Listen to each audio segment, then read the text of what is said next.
Sa isla dito sa amin, pag masipag kang pumalaot o pumunta ng dagat, ay tiyak pag uwi mo ay ganito ang maging huli o kuha mo sa laot. Magandang araw sa lahat, maayong adlaw burias. Pumunta pala ng laot itong pinsan kong si Albi. Kaya pagka-uwi niya namangha kami sa kanilang nahuli sa pagkadaming sea urchin. Saang at liswi. Nasa isang bangka gyud ilang huli ba? Kaya tulong-tulong na nga kami ni maayong adlaw dito sa paglagay sa bangka nitong kuha nila.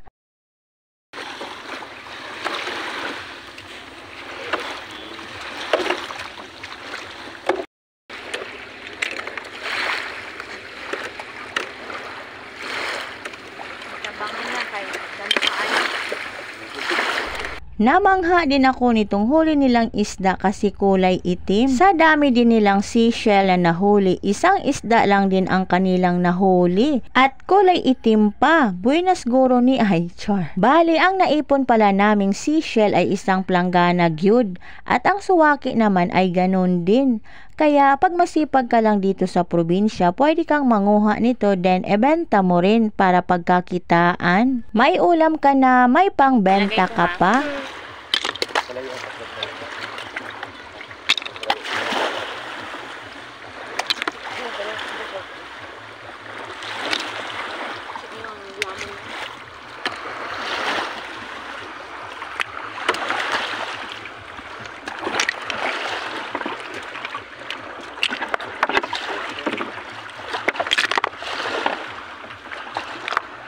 Grabe naman yung kuha. Uy. Ano? Naglisod ay kay mabasa. Eto nga at piniflex talaga namin tong isang batya na shell at isang batya na suwaki. Kaya ano nga po?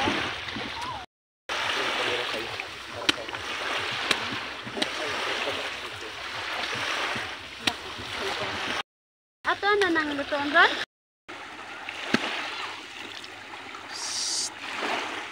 Dito natin sa dagat. Dito naman banda, hinihiwalay namin tong saang para naman makita ang kagandahan at hugis ng seashell na to.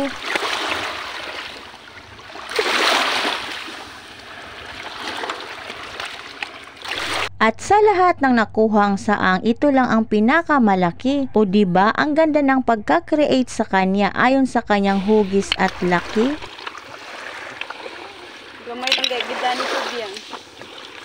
Dito nga din nilinisan na itong liswi para mailuto na natin. Madali lang ang paglinis nito pag andito ka sa dagat.